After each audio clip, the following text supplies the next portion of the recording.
투자는 민첩한 여우처럼. 안녕하세요. 기술적 분석 사이클 투자자 샌드폭스입니다. 자, 이번 시간에는 이스라엘 지금 현재 환율 차트하고 그리고 현재 튀르키예 대비 금의 가격이 12배가 올랐다는 소식 함께 드리면서 영상 시작하도록 하겠습니다. 그래서 금과 은 왜 갖고 있으면 좋은지 이런 부분들을 살펴보도록 할 텐데요. 최근에 이제 국제 금 시세가 조금의 조정폭을 보이다 보니까 아무래도 내가 금을 괜히 샀나? 약간 이렇게 생각하시는 분들이 있을 것 같아서 가져오게 되었습니다. 그래서 전혀 그렇게 걱정하실 필요 없다. 금과 은은 굉장히 자산 방어하는 데에서 훌륭한 선택지이다. 이런 말씀을 드리고자 가져오게 되었습니다. 그래서 금과 은 가격이 오르는 핵심이 있습니다. 첫 번째로 인플레이션이 발생될 때고요.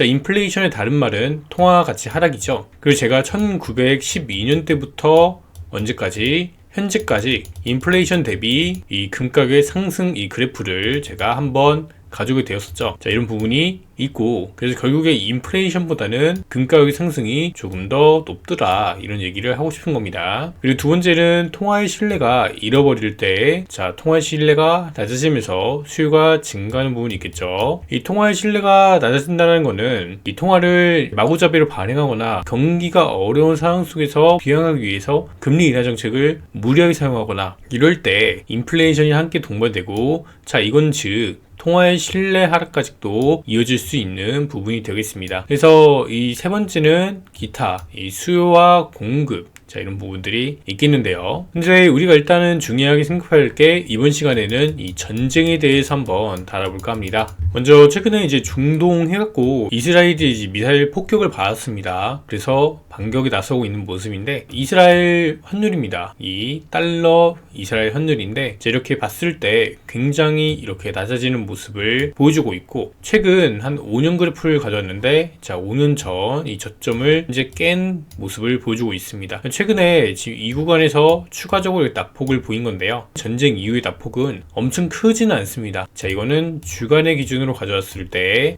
이 구간부터 이 구간까지 하락세가 나왔다. 그래서 약 한 10% 조금 안 되게 이 통화가치의 하락이 추가적으로 나온 모습을 보실 수가 있겠습니다. 이전의 하락은 어떻게 보면 미국의 강한 긴축 기조에서 오는 다른 나라들의 약세가 한 가지 원인으로도 꼽힐 수 있겠습니다. 그래서 이스라엘 같은 경우는 이렇게 전쟁이 발발함에 따라서 이 추가적으로 낙폭을 보인 모습을 볼 수가 있겠는데요. 오늘 볼 거는 이제 이스라엘도 가져왔지만 이 터키입니다. 기존의 이름이 터키고 이걸 이름을 튀르키예로 바꿨죠. 그래서 국가명이 구터키고요. 현재는 튀르키예로 사용되고 있다. 여기에 리라와 대비 금의 차트입니다. 그래서 현재 이 차트를 보시게 되면은 보시다시피 2018년도부터 해서 리라와 대비 금의 차트는 쭉 강세를 보였습니다. 이게 몇 퍼센트 상승세가 나왔냐? 실상 이렇게 보게 되면은 대략적으로 12배 상승세가 나왔습니다. 이 금값이 12배 상승세가 나왔다. 그래서 우리가 여기서 봐야 될 점이 있습니다. 결국에 달러 차트에서는 금가격이 하락했지만 이 터키 리라화를 들고 있었을 때는 지난 거의 5년 가까운 기간 동안에 12배 상승세가 나왔다라는 것을 보셔야 되겠고요. 그래서 이게 왜 이렇게 상승세가 나왔는지 이런 부분도 짚어봐야겠죠. 보시다시피 이 튀르키예, 터키, 이 리라화 대비 금의 가격이 12배가 오른 이유가 있습니다. 첫 번째로 경제 불황이 찾아왔고, 이 정치적으로 불안정이 대내적으로 좀 많이 있었다고 합니다. 이런 부분이 있는 과정 속에서 이 인플레이션이 발생되었는데요. 이렇게 경기 불안과 인플레이션 이 스태그가 찾아오다 보니까 이제 튀르키예의 대통령은 금리 인하 정책을 펼쳤습니다.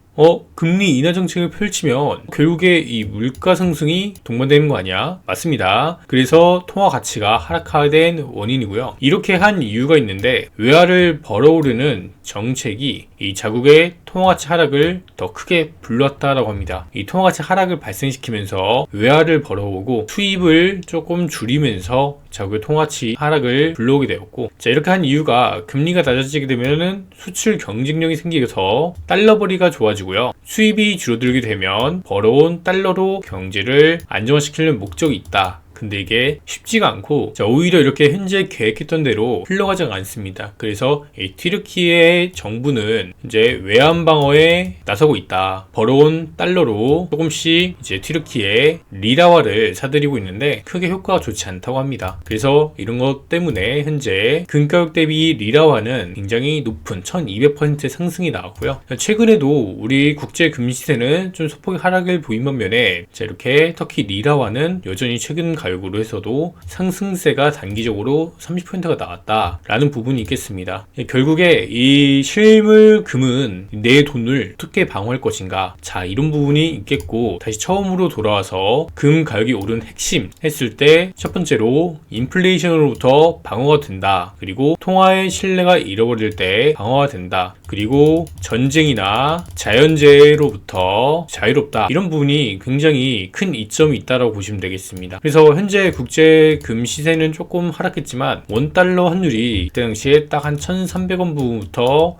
현재 1360원 정도 한번 찍고, 오늘 좀 조정 온 게 1340원입니다. 환율은 올랐고 국제 시세는 하락했고, 이런 부분이 있다는 거. 자, 환율이 상대적으로 우리나라가 덜 올랐습니다. 주변 국가들 일본이나 그리고 중국에 비해서는 덜 오른 부분이 있다. 그래서 자, 이런 부분 때문에 상대적으로 금가격이 조금 더 크게 낙폭을 보인 모습이 되겠습니다. 그래서 자, 이런 부분들이 있기 때문에 금과 은은 자산 방어에 있어서 굉장히 훌륭한 투자처가 될 수 있다. 자산 방어가 될 수 있다는 거고요. 그렇게 스태그플레이션 시기가 발생되면은 금과 은의 가격이 올라가게 되고요. 상대적으로 다른 자산들의 가격은 하락하는 효과도 보이기 때문에 이런 부분에서 나중에 굉장히 매력적인 수익 구간에 왔을 때 금과 은을 통해서 다른 자산을 구입하는 것도 조금 더 이점이 있다, 이런 말씀을 드릴 수가 있겠습니다. 그래서 현재 국제 금시세 시스템이다 봤을 때 현재 제가 하락 채널 그어놓은 이 채널의 하단부 라인에서 반등이 한번 나오는 모습을 볼 수가 있겠고요. 이 수렴이 제가 그어놓은 수렴이 뚫리고 나서부터 2주 연속 큰 하락세가 나오다가 현재 반발 매수가 한 캔들 들어왔다. 근데 이 구간은 지금 강력한 저항인지라 뚫어줄지는 모르겠습니다. 근데 그렇게 되지 않더라도 이 다음번 오는 환율은 더 강하게